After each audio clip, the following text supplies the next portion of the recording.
we understand that petrol is now rationed in Russia, which is, just unbelievable. Putin is rattled, and, I've discussed this with security friends of mine who know rather better than I do about this, who would say he is absolutely rattled. The elite in Moscow and St. Petersburg are talking about it and are suddenly realising they've got to send their own kids to the front line. And that was not part of the agreement that they had. Kursk is a bit like Chernobyl. It's a very old nuclear power station. It doesn't have the protective dome around it.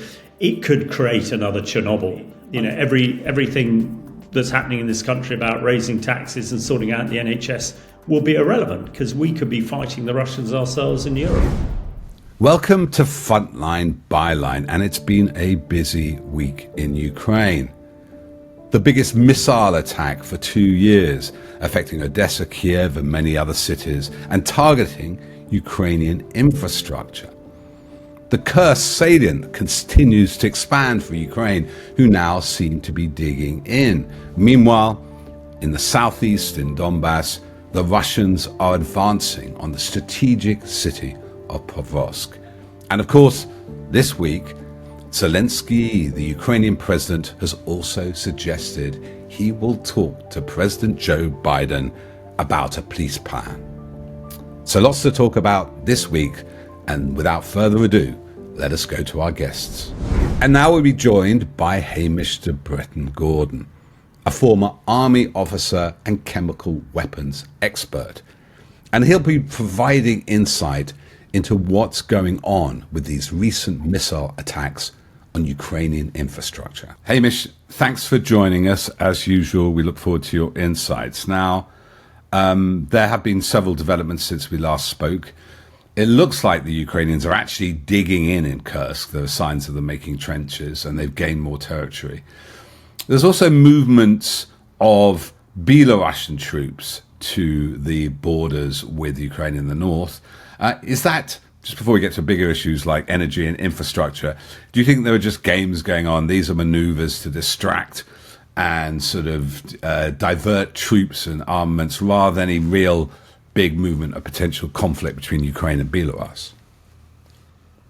I'm sure they are all interrelated. In a strategic military conflict like this, it's a very complex issue. And, you always want to give your enemy lots of different things to think about to sort of get them off balance. But you also must assume that your enemy is going to try and do exactly the same to you. I might say, I think, the Russian military activity has been less sophisticated, certainly in the last 12 months than one would expect. And I expect that's explained by the fact that the majority of the Russian professional army that invaded in February 2022 no longer exists. So they don't have that sort of experience and understanding. But when we look to what's happening in Kursk, it would appear that the Ukrainians are intending to hold on to this bit of ground, maybe not forever, and that Zelensky hasn't said that, but for long enough to make it a decent bargaining pitch. And the fact they dropped bridges over the river is a very sensible move. But in order to make it viable for them to hold it, they need defensive positions. They're doing that. The operations further south in Belgorod, I think it's classic tactical military operations. As the Russians are supposedly massing and moving thousands of people towards Kursk, they've suddenly got something else to think about in Belgorod. And we know that they don't have strategic mobile reserves, as you would expect. Otherwise, as we discussed last time, they would have counterattacked the minute they lost this bit of ground. And when it comes to Belarus, we know Lukashenko is absolutely in Putin's pocket, and will do whatever he says. Although it's interesting, I believe yesterday or the day before, the Belarusians shot down a Russian drone. And I think Lukashenko today has said his troops will not go into Ukraine. But it's helpful that the Kyiv government now need to look to the north as well as the west, as well as the east. So I think it is all part of the piece. What one would expect. And I don't think the Kiev government are overestimating anything here, and they seem to be conducting the operations very well. And I wouldn't be surprised if there is another incursion like Belgorod somewhere else, again, to keep the Russians thinking about what comes next. Meanwhile, it was celebration of Ukrainian independence last Saturday rather, and as expected, the Russians retaliated or showed their presence. One of the biggest missile, drone and attacks, I think, for the last 2 years, focused all around the country, including Odessa, where I was, 3 or 4 big explosions there, and the capital, Kiev. One of their targets was the dam above, which holds in a lot of water above Kiev. I think it holds in some of the Dnipro.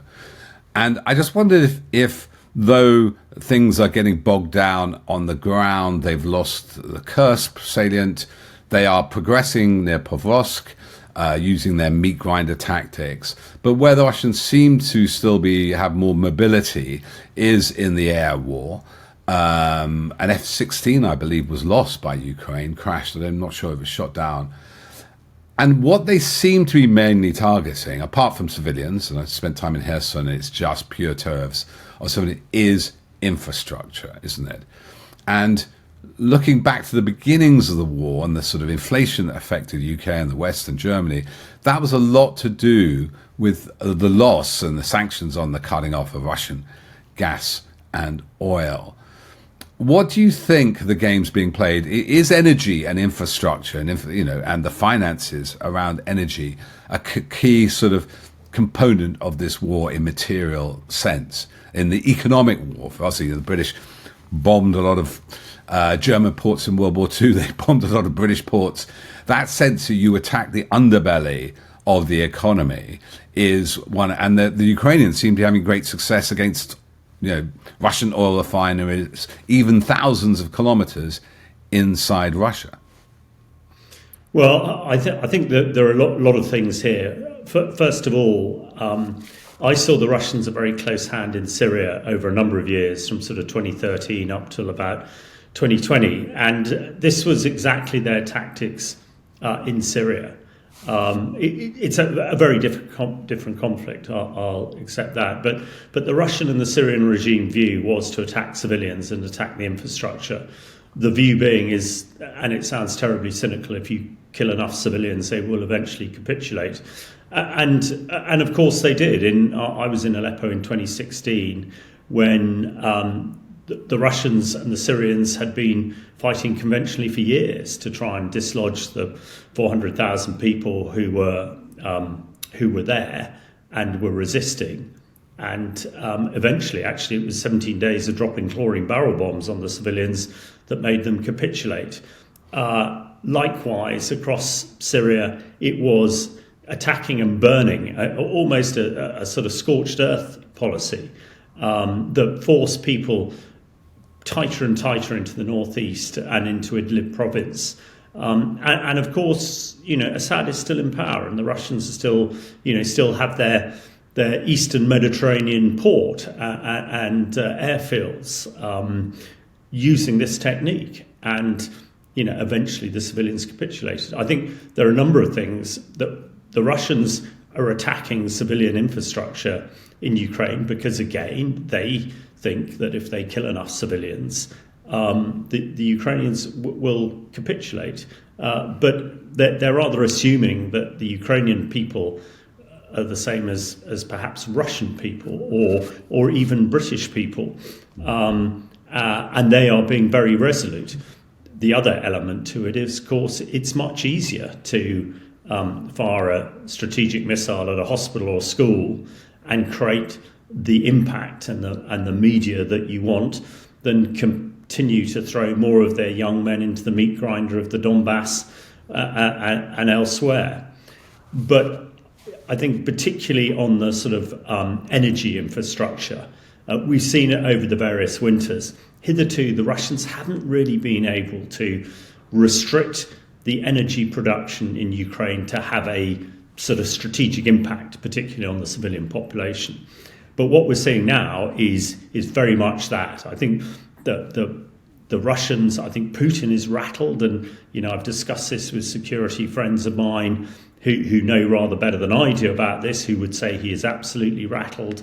The fact that the Kursk incursion has rattled the rafters in the Kremlin, and the elite in Moscow and St. Petersburg are talking about it and are suddenly realizing they've got to send their own kids to the front line. And that was not part of the agreement that they had with Putin. Also, it would appear, even Russia is sort of getting short of some of these strategic missiles. I've talked many times about the nuclear threat, or rather the lack of it. And most of the Iskander missiles that were designated to carry nuclear warheads have now been repurposed to conventional ones to attack the fuel infrastructure. It is interesting as well that the Ukrainians are attacking, the Russian fuel networks and the oil depots. And we understand that petrol is now rationed in Russia, which is, just unbelievable. And the lifeline to pay for this war for the Russians is pretty much coming from their fuel and petrol, oil and gas. And if one can restrict that, then that will be a really painful measure for the Russians. I think the final element to this is, again, the nuclear element. Only this week, Putin has claimed that the Ukrainians have been attacking the Russian Kursk nuclear power plant. Sinya Grossi, the head of the International Atomic Energy Agency, has been there and warned of real dramas here, because Kursk is a bit like Chernobyl. It's a very old nuclear power station. It doesn't have the protective dome around it. It could create another Chernobyl, unlike the Zaporizhzhia nuclear power station, the biggest one in Europe, which is quite modern, that has been attacked a lot, and the Russians have used it as a sort of military base. Actually, it is less likely to cause a problem because its reactors are very well protected, and it's very difficult to blow it up. But Kursk would be different. And, I certainly asked the question on Twitter, would the Russians blow up their own nuclear power station? And I think the general feeling is, if it has the tactical and the strategic military advantage that Russia's looking for, Putin probably wouldn't hesitate. So I think we're going to see a lot more of this. And we know, and Peter, you probably know a lot better than I do, that this is really beginning to hurt the population in Ukraine, which is why it is absolutely essential. And I know there's a Ukraine team in Washington today proposing targets in Russia, which British Storm Shadow and American long-range missiles should be allowed to hit, so that the missiles, the drones and the aircraft that are being launched from these airfields that are attacking the power networks, the hospitals, the schools in Ukraine can be taken out. Because at the moment, this seems to be the main effort that Russia is putting into to try and shift the dial in Ukraine. But at the moment, Ukraine's not allowed to prevent it. And I think it's essential. And I wrote in the Telegraph yesterday, Starmer needs to grab this opportunity. At the moment, he appears to be dropping the Ukraine ball and focusing on things that might be very important, to us here in the UK, but strategically are not. And if we get this wrong and Russia prevails in Ukraine, quite frankly, everything that's happening in this country about raising taxes and sorting out the NHS will be irrelevant, because we could be fighting the Russians ourselves in Europe. So, just to maybe unpack that a little bit more for us, Hamish, before we finish. So the problem is that while Ukraine can fight back against missiles and aircraft in its own airspace, attack Crimea because that was designated by the world still to be part of Ukraine, and the Donbass, there are restrictions on the ATACMS and these long-range missiles for any Western or Storm Shadow or Scalp, I think the French call it, anything which has French, German and American components is restricted from attacking on Russian soil, even though the attacks on Ukraine are based on Russian soil. And is that a strategic mismatch which, if changed, would change the balance of the war? And do you think it's likely it will be changed? Well, again, I absolutely. We have made the Ukrainians fight with one hand behind their back. It is ridiculous that the enemy can attack you from wherever you like, but you can only defend it. It's a bit like a sort of football analogy. we're expecting the Ukrainians to go and play football, for want of a better analogy, against Russia with just a goalkeeper, whereas the Russians are going to have a full 11-a-side team. It is crazy. It's ridiculous. But if with the weapons that they have, and they're hugely capable, that they can strike into Russia and Scalp and Storm Shadow have a range of about 180 miles. Now, that would take out an awful lot of the airfields and launch sites where these things are coming from. And if you can nullify that, you can make sure that they're destroyed at source rather than trying to knock them down over the hospitals and schools in Kyiv. So I know, and we reported in the Telegraph yesterday that the Ministry of Defence is certainly behind, thinks that this is what we should be doing, but hitherto, for some reason, the new Prime Minister is nervous about making these decisions because he doesn't want to upset America, which to me is absolutely, it seems bonkers. All the talk from the Labour Party before the election would leave you to believe that they'd be much more, forward-leaning on this. Now, I absolutely understand and accept that they're all very inexperienced. They've been out of power for 18 months, and but they're making some odd decisions.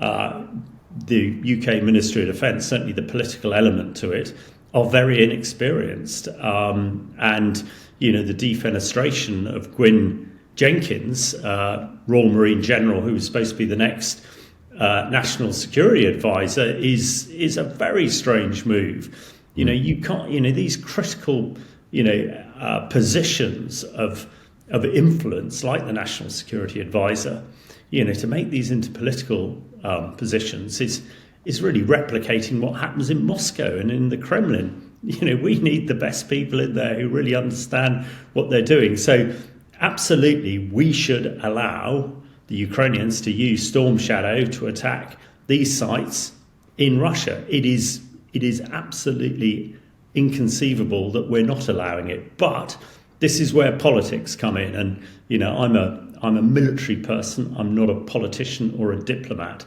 So I might have a slightly jaundiced view. But if Starmer did allow this to happen, it would, I think, tip the advantage back towards Ukraine, which at the moment it's still on a knife edge. Well, you're more qualified than I am. I'm just a mere hack, Hamish. But one thing I have noticed over the last 2.5 years is there are always things, we can't send HIMARS, we can't send ATACMS, we can't send F-16s. These, because it may, cross a red line for Putin and he may press some nuclear button.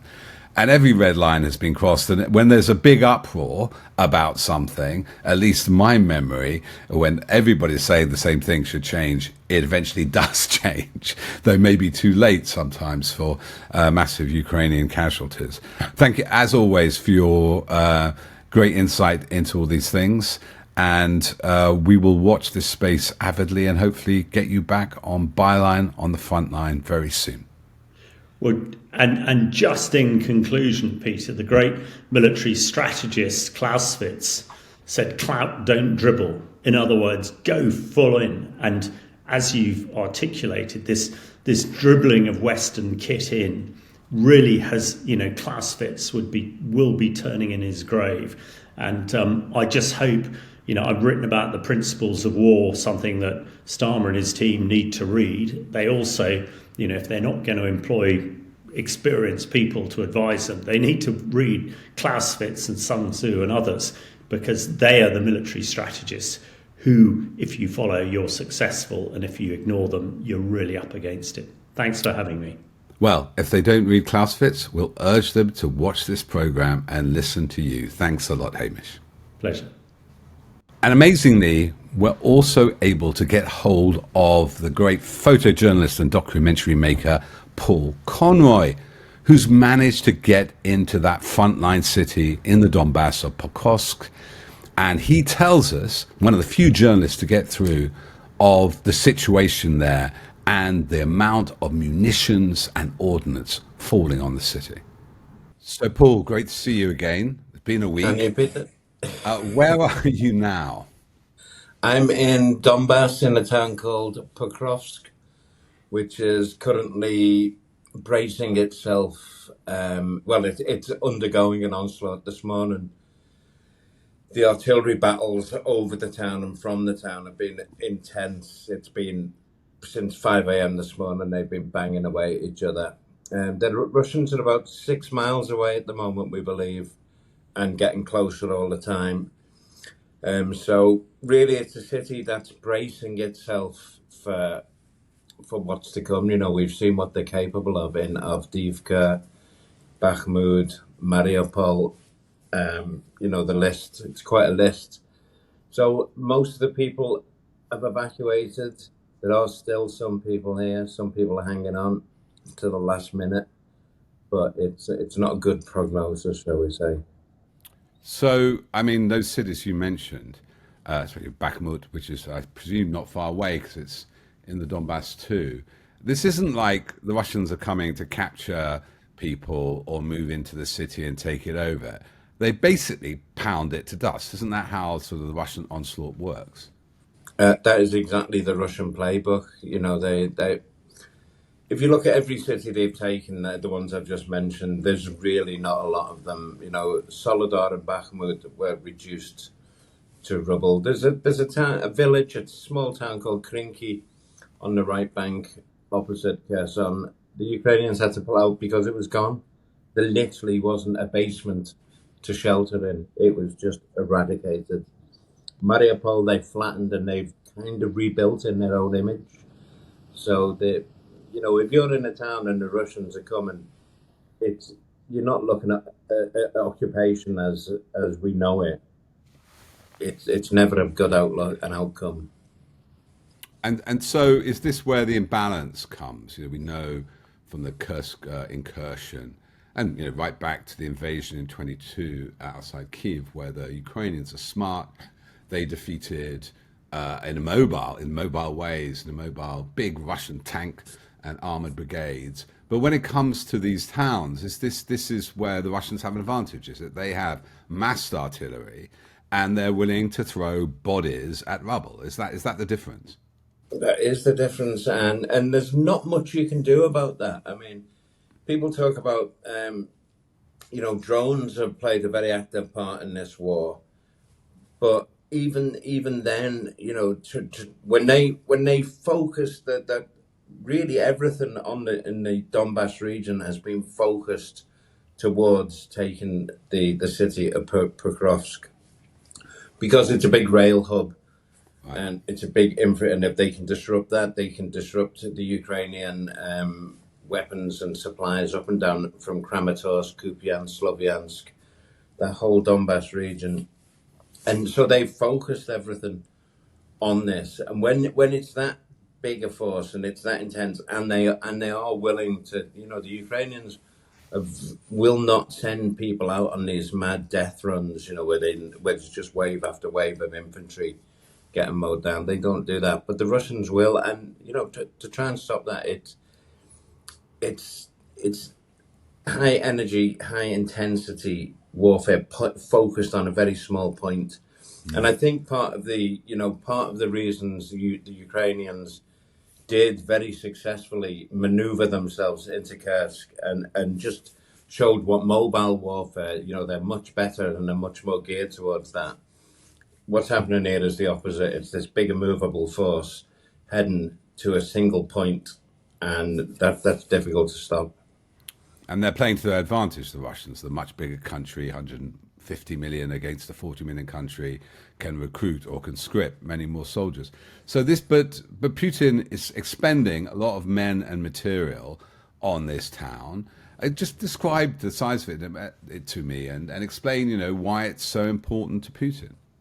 It's so important. It's the railways. Russia rely on the railways for war. They have, you know, they're running out rapidly of lorries, of trucks. They have a logistics system that is just almost incomprehensible. They don't use pallets. So everything is manhandled onto trains. And this is the key to the Pokrovsk being so important. It's a massive rail hub. If you look at the map, you'll see these just rail tracks coming in from everywhere. If they get that, they can disrupt the Ukrainians' rail services, but they can use it to their advantage because they need to get stuff by rail. So they're very bad at logistics. I was telling you, when an aircraft lands in Poland, within 42 minutes, it's unloading and driving out the gates. Literally, you see the Russian method is like a load of guys getting hold of crates, moving them one at a time, but that's onto trains and off trains. But if the train isn't there, then they have a big problem. So it's like sort of First World War. So logistics, trench warfare, and artillery. And if Putin takes Pokrovsk, what's your prediction? How long could it stand, or is it going to go soon? Or can the Ukrainians counter attack in some way to delay them, or do you think it's gone? I honestly, Peter, I hate to make predictions about, especially on film, where they can be held to account. But I look at it and I don't actually see how you counter this at this point in time. When they have the momentum, the Kursk incursion was, I think, designed to draw away some of the forces from Donbass to reinforce Mother Russia. I don't know how successful that's been, but at this point, if you look at the map and you see the huge bulge, it's a really physical representation of how they have just gotten everything down there. And when they've done that in the past in Avdiivka and Mariupol and Bakhmut, they've succeeded. So that's, just look back 2 years and you can see when they put their minds and their everything into something, they generally get it, what they want. Well, Paul, be careful. Get out before it gets too hairy. We look forward to your reports, and thanks for joining us on Byline on the Frontline. Cheers, Peter. Thanks a lot, mate. Take care. Well, there's been a lot of speculation how the Ukrainians managed to cross the Russian border and occupy Kursk so effectively. Well, Adam Zivo has a very interesting insight into this. And it's not what you think. It's not about arms or bombs, but about corruption and money. Adam, thanks for joining us. I can see you're in Odessa right now. So tell us more. What is this story about the Kursk incursion and corruption? Well, I mean, as we all know, the Ukrainians were able to unexpectedly burst into the Kursk Oblast a few weeks ago, and they were able to take advantage of the fact that the border in that area was lightly defended. Now, an underappreciated element of this development is corruption, because the Russian government had invested about $175 million into fortifying that part of the Russian-Ukrainian border, but much of that money was embezzled. So the contractors involved were supposed to build 3 lines of defense. Ultimately, only 2 were completed, and the fortifications were largely absent. So instead of having, for example, fully fortified fortifications with reinforced concrete, all they had was just simple dugouts. And that, of course, made it much easier for the Ukrainians to spill over and occupy Russian territory. Now, the embezzlement was so severe that, from my understanding, the regional governments of the Kursk Oblast actually began a lawsuit against the contractors who, had been hired to build these fortifications for the value of $22 million. But according to some Russian sources, that was swept under the rug. Now, what's interesting here is that these corruption problems do severely undermine Putin's authority and moral legitimacy. And we have to keep in mind that corruption is not a new issue in Russia. Corruption is actually likely what prevented the Ukrainians from being defeated in 2022, because for years, various parts of the Russian military were essentially just rampantly stealing from the budget. And as a result, Putin had far less strength than he realized, right? He didn't realize the extent to which his forces had been hollowed out by theft. And so Russians are aware that corruption is a problem, and it's very controversial and politically volatile. We have to remember that Navalny, as the opposition figure, was most powerful when he was exposing Russian corruption, when he created a documentary about Putin using embezzled state funds to build a palace for himself.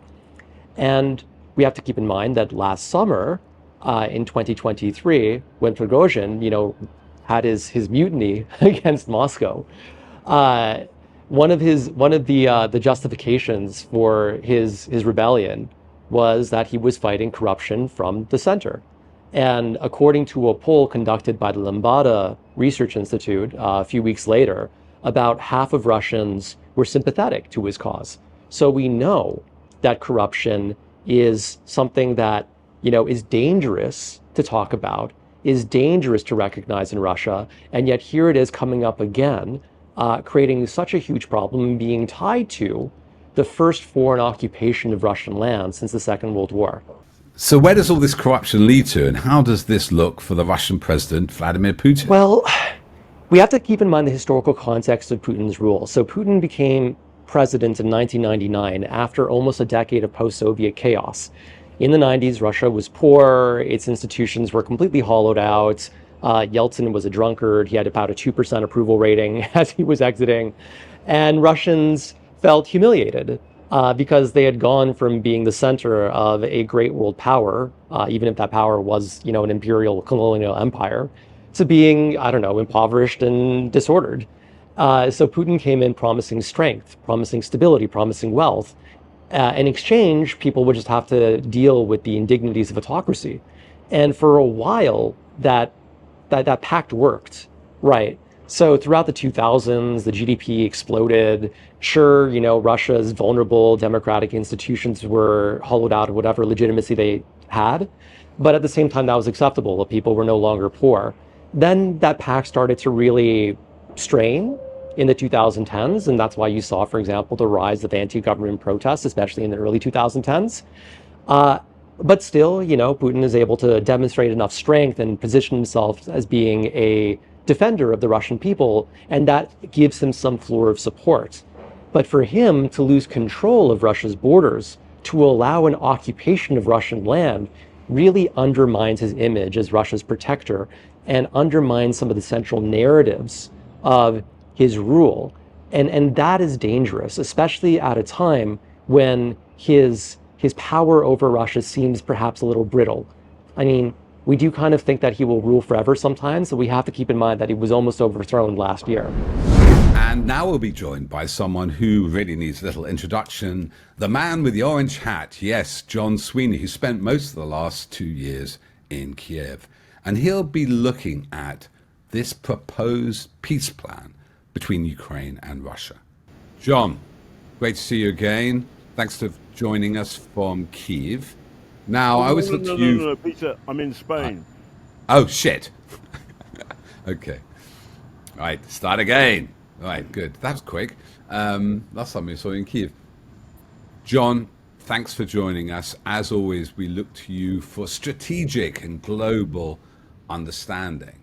Now, there's a talk, there's a rumor, in fact, more solid than a rumor, that Zelensky, the Ukrainian president, has a peace plan which he proposes to put to the American president, Joe Biden, in September. What do you think that is, and what is going on here? Well, thanks for the for the big talk up. I mean, I'm global strategic. I question that. However, what I can supply is the kind of the latest gossip from Kyiv, though I'm now out in Barcelona visiting friends. But I think what's happening is that there is a exhausted defiance about the Ukrainians I've met recently. There is a kind of exhaustion with the war and the slow, steady drip, drip, drip of Ukrainian blood, which is getting to people. At the same time, there are many internal refugees from Donetsk, from the east, and they would be incredibly upset and angry, and dangerously angry, if Zelensky kind of sold them out in, if I can put it like that. So, and then there is the problem of the rapes and the castrations and the stealing of other people's children, of Ukrainian children being taken back to Russia and adopted in this sort of brutal and frankly fascist way. So those are the big issues, and there's one more, which is Mariupol. So there's an awful lot of of dead who are buried in the ruins of Mariupol. There's a lot of stories and truths about war crime, which if the Ukrainians get back, they can prove. If it stays in Russian hands, then it's a big problem. I would say that for the Russians to keep Crimea, less of a problem, but still a big thing. So it's hard to see what a Ukrainian peace plan would be other than we want all our borders back to 91. However, Putin is not going to buy that at all. So if Zelensky's serious about some kind of, stopping the drip of blood, which is a big pressure on him, then I can see a solution where the two sides agree to stop fighting and free the lines roughly where they are. And this is where the Ukrainian invasion of a chunk of the Kursk Oblast is very, very important, because obviously the Ukrainians don't want a chunk of Russia, and it's only a small chunk. They don't want it at all. So what will the Russians do to hand over in return for Kursk? And I can't see Putin doing that. So I'm afraid to say that from where I'm sitting, I can't see any Ukrainian peace plan fitting with what Putin wants to get out of it. So for the moment, I'm a little pessimistic about how this thing can work, because there are too many pressures on Ukraine, not to, the pressures of the human rights abuses and the history of the rapes, etc. For them, they have to say, we want the 91 borders back. Putin will say, well, we're not doing that. And so I can't see a peace deal. I can't see a peace deal with Putin because you can't trust him. And therefore the problem is the war continues. Now if maybe Zelensky's up for a gamble, which says, okay, we've lost too many people, we'll give you what you've already got, but we're not, but say we want Mariupol back. And then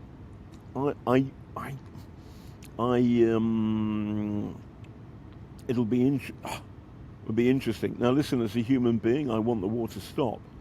But as somebody who cares about human life and humanity and a lasting peace, I want to see the Ukrainians defeat the Russians. The problem is that is not the mind view of the people in Washington, D.C. So that they believe, well, Joe Biden are afraid that Ukrainian victory leads to Russian defeat, which leads to Russian chaos. And they really, really don't want that, in particular while the election's going on. So you've got a Ukraine that is keen for for the war to stop, but it can't surrender its lost territories because the refugees from them will say, what the hell are you doing? With reason.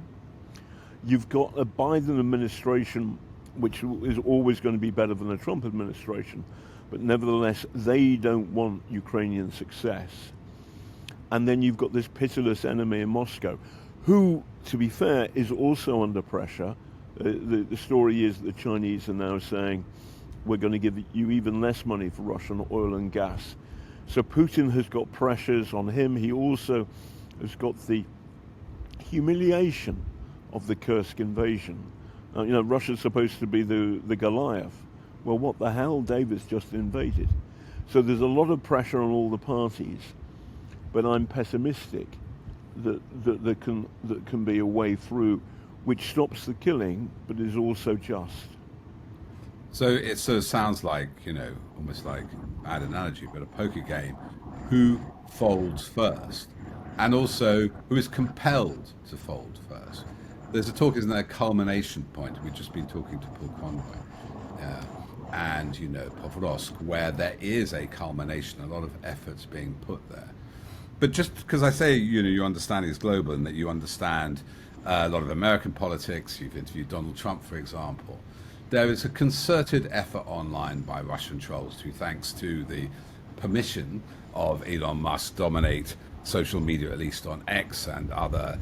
And there's certainly a sense, do you not think, John, that Sir Trump, there is a build-up in Ukraine related to the US elections, and there is a kind of go for broke before the end of the year from the Russian side, and the Ukrainians are trying to sort of mitigate that. Would that be a fair geopolitical analysis? Yes, so that I don't think anything really seriously happens until we know the result of the election, because the Russians will be hoping that Trump gets in. So the Russians aren't going to sign up for anything in anything that helps or could be seen as helping Ukraine, while the possibility of their creature Donald Trump getting into the White House, and the Ukrainians know that. So I think what the Ukrainians are doing is saying, okay, we'll cut ahead of that, and here's our plan. But I can't see that plan changing, because domestically, Zelensky will be in the position of the Irish Republican leaders who felt tempted to side with the British state in 1921, 22, whenever it was, and give the Ulster Protestants their Northern Ireland, and that was seen as a betrayal by the hardcore people inside the IRA. And when they signed the treaty with the British, they signed their own death warrant. And I think Zelensky has got the same dilemma. The other thing is, he doesn't want to give too much away until he knows what the election is. Yeah. So I think this is the aperitif. Sorry to sound so grim about it, callous about it, but this is not the main thing. This is not the big meal. This is stuff before, but nothing's really going to move until either side knows who's going to be in the White House. If it's Trump, Ukraine's in trouble, but it knows it's in trouble. If it's Kamala, then the Russians will be very, very grumpy, but they also know that Trump will do his very, very best, along with Elon Musk and the other far-right facilitators, to protest against the results of the election, and that can cause chaos in the United States. And chaos is a conservative estimation of the trouble. I mean, some people fear civil war. Part of this depends upon the strength of Kamala's majority, both in terms of the popular vote, but also in terms of the electoral college. And at the moment, it's too close. So I think this is posturing towards a deal. However, it's also true that when I was in Kyiv, there were friends of mine, people in the Ukrainian army, and people in really, really, really robust Russia haters who were talking about longing for an end to the war, who were talking about, we can give away Donetsk, we don't really care about that. Now, that isn't, they're not in power, but there is a sense of exhaustion. Exhaustion doesn't mean that the Ukrainians will do whatever the Russians want. So first of all, we need to get to November the 4th. We need to know whether if Trump is defeated massively, both in terms of the popular vote and the electoral college, I think the Russians are under a ton of pressure. If Trump wins, the Ukrainians are under a ton of pressure. If Kamala wins, but only just, then the Russians will see just how much chaos they can help Trump create in America. But I think we are months and months off a serious stop to the war. That's great analysis, John. As we've always noticed, going back to the Mueller investigation, Special Counsel Mueller, into the 2016 elections, Russia loves creating chaos in the US.